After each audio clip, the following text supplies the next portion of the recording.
देखो, भारतीय विदेश मंत्री ने जिस तरह यूएन में अपना भाषण पेश किया, उससे वास्तव में पूरे ग्लोबल के लीडरों को ये संकेत मिल गया कि भारत आने वाले समय में क्या क्या कर सकता है। भले इस समय देखा जाए तो अमेरिकी राष्ट्रपति ट्रंप ने टैरिफ के पुल बांध दिए हों भारत के ऊपर, लेकिन इससे भारत को कोई परेशानी नहीं, कोई नुकसान नहीं होगा। लेकिन अगर चाहें तो आने वाले समय में बहुत कुछ कर सकता है भारत। देखो, बहुत कुछ चल रहा है इस वक्त जियो पॉलिटिक्स में। आइए जानती हैं क्या है पूरा मामला। तो देखो, खबर सामने आ रही है, ट्रंप के टैरिफ पर ब्रिक्स देशों ने जताई चिंता, जयशंकर बोले ग्लोबल साउथ को हो रहा नुकसान। देखो, ब्रिक्स के विदेश अंतर्राष्ट्रीय संबंध मंत्रियों ने शुक्रवार को संयुक्त राष्ट्र महासभा के 80वें सत्र से अपनी वार्षिक बैठक आयोजित की। इस बैठक की अध्यक्षता 2026 के लिए भारत ने की।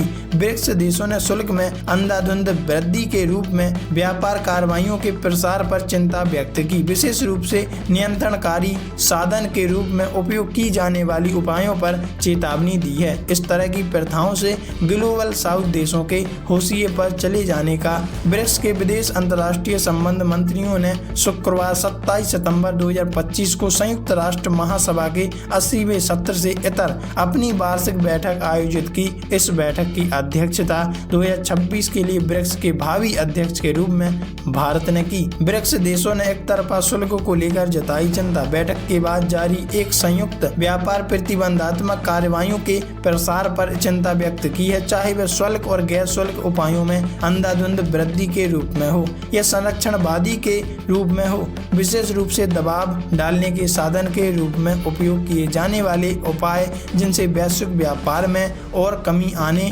वैश्विक आपूर्ति श्रृंखलाओं में बाधा उत्पन्न होने और अंतर्राष्ट्रीय आर्थिक और व्यापारिक गतिविधियों में अनिश्चितता उत्पन्न होने का खतरा है, जिससे मौजूदा आर्थिक असमानताएं और बढ़ सकती हैं और वैश्विक आर्थिक विकास की संभावनाएं प्रभावित हो सकती हैं।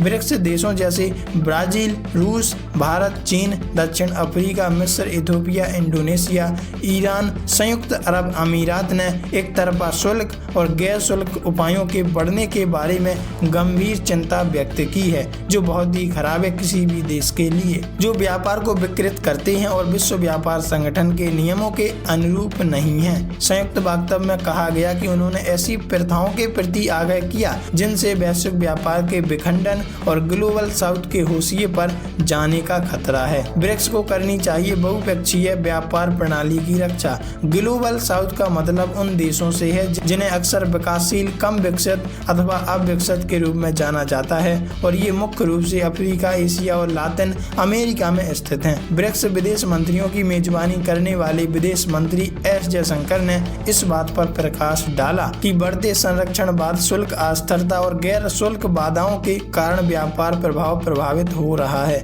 इसलिए ब्रिक्स को बहुपक्षीय व्यापार प्रणाली की रक्षा करनी चाहिए और एक नई करेंसी का इन्वेंशन करना चाहिए, जिससे डॉलर की हेकड़ी निकल जाए और ब्रिक्स की करेंसी का दबदबा पूरी दुनिया में चले।